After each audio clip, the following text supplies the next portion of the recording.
Assalamualaikum warahmatullahi wabarakatuh. Perkenalkan kami dari kelompok 2, mata kuliah Teori Akuntansi Syariah. Kami akan membahas materi mengenai konsep aktiva secara konvensional dan syariah. Baiklah, perkenalkan saya Sri Eka Indriani dengan NIM 118266024 yang akan memandu video presentasi pada kesempatan kali ini.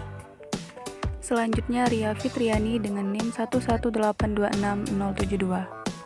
Berikutnya Nadia dengan NIM 118260006. Selanjutnya Utin Rahmi Anzli dengan NIM 118260050. Berikutnya Dewi Herlina dengan NIM 118260051. Dan yang terakhir yaitu Rosalina dengan NIM 118260032.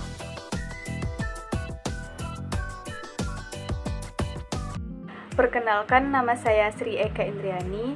Di sini saya akan menjelaskan materi yang pertama, yaitu mengenai karakteristik aktiva secara konvensional. Adapun menurut FASB yaitu probable future economic benefits obtained or controlled by particular entity as a result of past transaction or events. Nah, di sini menurut FASB, aktiva adalah sebuah manfaat ekonomi yang mungkin terjadi di masa yang akan datang dan dimiliki oleh suatu entitas atau perusahaan tertentu, suatu akibat dari transaksi atau peristiwa masa lalu. Nah, menurut IASC yaitu a research controlled by the enterprise as a result of past events and from which future economic benefits are expected to follow to the enterprise. Nah, berdasarkan FASB ini, aktiva memiliki 3 karakteristik utama. Yang pertama, memiliki manfaat ekonomi yang cukup pasti atau probable future economic benefit. Yang kedua, dikuasai atau dikendalikan oleh entitas atau by the entity. Dan yang ketiga, hasil dari transaksi masa lalu atau as a result of past. Baiklah, karakteristik yang pertama yaitu manfaat ekonomi yang cukup pasti. Nah, di dalam manfaat ekonomi ini berupa potensi jasa, memiliki daya tukar atau daya beli, dapat digunakan untuk memproduksi barang dan melunasi kewajiban atau melunasi utang. Nah, disimpulkan bahwa manfaat ekonomi di masa mendatang ini melekat pada aktiva yang bisa memberikan manfaat secara langsung ataupun tidak langsung, seperti arus kas dan setara kas. Selanjutnya, karakteristik yang kedua yaitu dikuasai atau dikendalikan oleh entitas. Nah, di dalam konsep ini lebih menekankan pada penguasaan, bukan pada kepemilikan aset. Nah, ada beberapa konsepnya. Yang pertama, cukup dikuasai, tidak perlu dimiliki. Yang kedua, pemilikan merupakan konsep yuridis. Yang ketiga, akuntansi menganut konsep dasar mengungguli. Dan yang terakhir, kepemilikan hanya salah satu cara untuk menguasai manfaat ekonomi. Perkenalkan, nama saya Ria Fitriani. Di sini saya akan melanjutkan materi dari teman saya. Materi yang saya akan sampaikan yaitu hasil dari transaksi masa lalu. Yaitu syarat utama atau kriteria pertama untuk mengakui aset adalah adanya transaksi masa lalu. Di sini ada beberapa hal yang berkaitan dengan aktiva adalah sebagai berikut. Yang pertama, adanya pengorbanan ekonomi untuk memperoleh aktiva atau melibatkan pengorbanan sumber daya ekonomi. Yang kedua, berkaitan dengan entitas tertentu. Yang ketiga, menunjukkan proses akuntansi. Yang keempat, berkaitan dengan karakteristik keterlaluan. Yang kelima, berkekuatan hukum.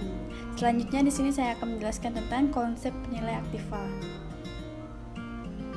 Konsep penilai berkaitan dengan penentuan nilai aktiva yang diungkapkan dalam laporan posisi keuangan kepada pemakai laporan keuangan. Di sini tujuan pengukuran atau penilaian aktiva berkaitan dengan yang pertama, langkah dalam penentuan laba, yang kedua, langkah dalam proses penyajian posisi keuangan, yang ketiga, pemenuhan kebutuhan informasi bagi user, yang keempat, pemenuhan kebutuhan informasi khusus bagi manajemen. Selanjutnya saya akan melanjutkan tentang nilai masukan. Dengan menggunakan nilai masukan atas sebuah aset, maka aset dapat dinilai sebesar cost historis, nilai pengganti, dan nilai harapan. Cost historis merupakan nilai yang dilekatkan pada aset berdasarkan nilai masa lalu pada saat aset tersebut diperoleh. Oleh karena itu, penggunaan nilai historis kurang mencerminkan nilai yang wajar atas aset tersebut. Sedangkan nilai atau pos pengganti merupakan nilai pengganti aktiva berdasarkan pada saat nilai sekarang. Dengan menggunakan dasar penilaian sekarang, maka aset dapat dinilai menggunakan nilai penaksiran saat ini, nilai wajar atas aset tersebut, dan nilai realisasi atas aset jika aset tersebut dijual. Selanjutnya, nilai keluaran. Nilai keluaran sebuah aset dapat dinilai berdasarkan harga jual masa lalu, harga jual sekarang, dan nilai realisasi sekarang. Harga jual masa lalu merupakan nilai realisasi neto, sedangkan harga jual sekarang dapat berupa nilai likuidasi jika perusahaan bangkrut, atau dapat juga nilai tunai sekarang. Terima kasih, ini yang dapat saya sampaikan. Selanjutnya akan dibahas sama teman saya. Perkenalkan, nama saya Nadia. Di sini saya akan melanjutkan penjelasan dari teman saya mengenai konsep syariah. Yang pertama, ada definisi aset. Aset di sini merupakan sumber daya ekonomi yang dikuasai dan dikendalikan oleh entitas syariah yang diperoleh dari transaksi masa lalu dan mengandung manfaat ekonomi tertentu. Terdapat perbedaan antara kerangka konseptual akuntansi konvensional dan akuntansi syariah dari aspek postulat, konsep dasar, prinsip akuntansi, dan teknik pencatatan. Tujuan penguasaan atas aset dalam konsep konvensional hanya terbatas pada pemanfaatan atas aset untuk peroleh laba. Sedangkan dalam konsep syariah, pemanfaatan atas aset ditunjukkan untuk kepentingan pada jalan Allah sesuai dengan surat Al-Hadid ayat 7, yaitu untuk memperoleh pahala dengan membelanjakan untuk kebaikan berupa nilai tambah atau maslahah baik bagi perusahaan, pemilik manajemen karyawan, sosial, masyarakat, pemerintah maupun lingkungan. Lanjut, penilaian aset. Aset dalam laporan keuangan syariah dicatat sebesar pengeluaran kas atau setara kas dalam rangka memperoleh aset tersebut, atau menggunakan metode penilaian nilai wajar fair value. Metode ini lebih menggambarkan nilai aset yang sesungguhnya dibandingkan penggunaan metode historical cost. Oleh karena itu, dapat diterapkan konsep penilaian atas aset sesuai dengan dasar perhitungan zakat. Lanjut ke penilaian aset dan ketentuan zakat. Penggunaan metode penilaian yang didasarkan dengan nilai sekarang akan dapat memberikan nilai yang lebih reliable dan sesuai dengan penilaian pada saat pengeluaran zakat atas aset tersebut. Nah, zakat dihitung berdasarkan nilai aset sekarang yang sudah menjadi hak kepemilikan perusahaan pada periode yang bersangkutan. Hal ini berarti jika terdapat pendapatan yang belum terrealisasi seperti piutang atau pendapatan yang diterima di muka atau pendapatan untuk periode berikutnya tidak dapat dijadikan sebagai dasar dalam perhitungan zakat. Sekian, selanjutnya akan dilanjutkan oleh rekan saya. Terima kasih. Assalamualaikum warahmatullahi wabarakatuh. Perkenalkan, nama saya Udin Rahmianzeli. Di sini saya akan melanjutkan presentasi dari teman saya, yaitu mengenai penelusuran konsep aktiva dalam PSAK, IFRS, dan PSAK Syariah.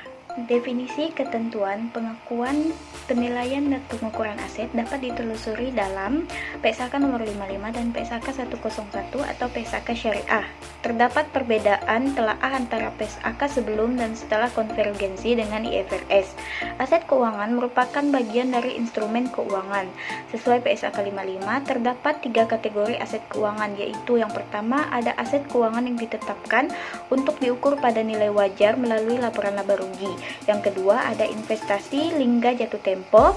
Yang ketiga ada pinjaman yang diberikan atau piutang 4 aset keuangan tersedia untuk dijual. Sesuai dengan karakteristik IFRS, yaitu lebih banyak menggunakan nilai wajar atau fair value dalam pengukuran instrumen keuangan. Maka, pengukuran aset keuangan juga menggunakan nilai wajar dalam arti luas. Nilai wajar merupakan nilai yang diterima atau diperoleh suatu perusahaan ketika menjual atau melaporkan aset dan nilai yang dikeluarkan oleh perusahaan untuk memperoleh aset tertentu atau memenuhi liabilitas. Sedangkan harga pasar atau atas aset yang dimiliki diterbitkan adalah harga penawaran atau bid price, dan untuk aset yang akan dibeli adalah harga permintaan atau asking price. Ketentuan dalam PSAK 55, bukti objektif atas penurunan nilai aset, keuangan dan penilaiannya dilakukan di setiap tanggal pelaporan keuangan. Aset keuangan dapat diukur menggunakan nilai wajar, biaya diamortisasi, dan biaya-biaya atau penggunaan terbatas hanya jika nilai wajar tidak dapat ditentukan. Penggunaan nilai wajar dalam PSAK 55 sesuai dengan konsep nilai masukan dalam pengukuran aset yang menggunakan dasar nilai sekarang atau current value, sehingga lebih fair dan dapat menunjukkan nilai yang sebenarnya. Jika perusahaan tidak dapat menentukan nilai wajar, maka sesuai dengan PSAK 55, perusahaan dapat menggunakan metode biaya. Nah, di sini ada yang pertama ada kas dan piutang. Kas dan piutang merupakan salah satu jenis aset keuangan yang liquid. Kas dan piutang pada pengakuan awal menggunakan nilai wajar. Biaya transaksi yang dapat didistribusikan secara langsung dibebankan untuk aset keuangan atau kewajiban keuangan diukur pada nilai wajar melalui laporan laba rugi dan menambah nilai perolehan untuk lainnya. Penyisihan piutang mengikuti aturan penurunan nilai instrumen keuangan berdasarkan bukti objektif pada tanggal neraca. Reklasifikasi antar instrumen mengikuti aturan tainting rule. Direct recognition, kombinasi pendekatan risk dan reward dan kontrol. Evaluasi atas risk dan reward telah dilakukan terlebih dahulu, setelah itu baru transfer of control. Nah, yang kedua ada persediaan. Persediaan diatur dalam PSAK 14. Beberapa hal penting yang berkaitan dengan persediaan yang diatur dalam PSAK 14 yaitu yang pertama ada biaya perolehan terkait selisih valuta asing yang terkait pembelian persediaan dapat diakui sebagai biaya perolehan persediaan. Yang kedua ada nilai persediaan tidak termasuk pembayaran yang ditagihkan kepada pihak ketiga, contohnya pajak. Nah, yang ketiga, ada biaya perolehan persediaan secara tangguh diatur dan dapat menimbulkan leban bunga. Yang terakhir, persediaan disajikan di dalam laporan posisi keuangan sebesar nilai terendah antara harga perolehan dan nilai realisasi bersih. Sekian penjelasan dari saya, selanjutnya akan dilanjutkan oleh rekan saya. Terima kasih. Assalamualaikum warahmatullahi wabarakatuh. Perkenalkan, nama saya Dewi Erlina. Saya akan melanjutkan penjelasan materi dari teman saya, yaitu yang ketiga, aset tetap. Nah, aset tetap ini diatur dalam PSAK 16. Beberapa aturan dalam PSAK 16 yaitu yang pertama, komponen biaya perolehan adalah estimasi biaya untuk memindahkan aset atau dismantling cost. Yang kedua, suku cadangan kriteria tertentu dapat diakui sebagai aset tetap. Yang ketiga, penilaian aset tetap dikurangi dengan depresiasi dan penurunan nilai. Yang keempat, pertukaran aset tetap tidak membedakan similar atau non-similar menggunakan harga wajar. Yang selanjutnya, untuk pertukaran yang tidak memiliki nilai komersial atau nilai wajar tidak diperoleh, maka dapat menggunakan nilai buku. Selanjutnya, perusahaan dapat menggunakan model revaluasi sebagai pilihan metode. Selanjutnya yang keempat adalah properti investasi. Nah, properti investasi ini mencakup tanah atau bangunan atau bagian dari bangunan atau dapat berupa keduanya yang dikuasai oleh pemilik atau lessee melalui sewa pembiayaan atau kapitalis. Untuk menghasilkan rental atau untuk kenaikan nilai atau kedua-duanya. Selanjutnya yang kelima adalah aset tidak berwujud. Nah, kriteria aset tidak berwujud atau intangible asset sesuai PSAK 19 adalah sumber daya ekonomi yang memiliki manfaat ekonomi di masa mendatang dan dapat diukur dengan andal. Aset tidak berwujud memiliki masa manfaat terbatas dan tidak terbatas. Masa manfaat atas aset tidak berwujud akan direview setiap tanggal pelaporan. Assalamualaikum warahmatullahi wabarakatuh. Perkenalkan, nama saya Rosalina. Kali ini saya akan melanjutkan penjelasan dari teman saya. Nah, di sini ada 4 poin penjelasan. Yang pertama, ada aset tidak lancar. Yang kedua, ada aktiva pajak tangguhan. Yang ketiga, ada akun aktiva dalam akuntansi syariah. Yang keempat, ada aset lancar PSAK 101. Nah, penjelasan yang pertama yaitu ada aset tidak lancar. Ini merupakan yang berdasarkan berdasarkan PSAK nomor 58, maka kriteria yang dapat diklasifikasikan sebagai aset tidak lancar yang dimiliki untuk dijual atau kelompok lepasan harus berada dalam keadaan yang dapat dijual dengan segera. Nah, aktivitas penjualan tersebut dapat dikatakan sangat mungkin terjadi.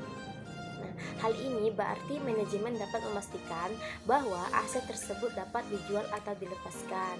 Nah, aset tidak lancar ini dimiliki untuk dijual diukur pada nilai yang lebih rendah antara jumlah tercatat dan nilai wajar setelah dikurangi biaya untuk menjual dan penyusutan atas aset tersebut.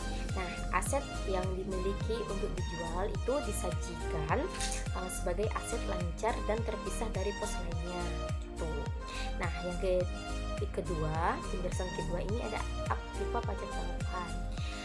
Pada aktiva pajak tanggungan ini merupakan pajak penghasilan yang terpulihkan pada periode mendatang karena adanya perbedaan temporer yang dapat dikurangkan atau sisa kompensasi kerugian.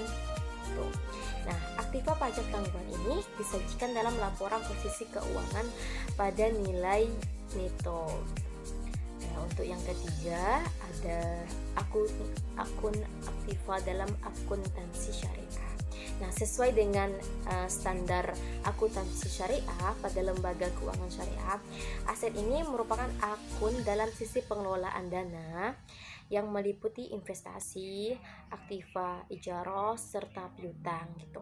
Nah, dalam PSAK 101 yang telah direvisi 2007, aset ini diklasifikasikan menjadi aset lancar dan aset tidak lancar. Nah, untuk yang keempat, yang terakhir, di sini ada aset lancar PSAK 101, yang mana aset ini dapat diklasifikasikan dalam aset lancar jika sebuah aset diperkirakan akan direalisasi atau dimiliki untuk dijual atau dimiliki untuk dijual, nah, atau digunakan dalam jangka waktu siklus operasi normal perusahaan atau dimiliki untuk diperdagangkan atau tujuan jangka pendek dan diharapkan akan direalisasikan dalam jangka waktu 12 bulan dari tanggal neraca. Nah, aset lancar dapat berupa kas dan setara kas yang penggunaannya tidak dibatasi. Nah, mungkin itu saja yang dapat saya sampaikan. Semoga materi ini bermanfaat untuk kita semua.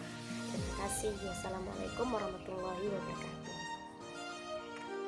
Sekianlah video presentasi dari kelompok kami. Semoga bermanfaat. Wassalamualaikum warahmatullahi wabarakatuh.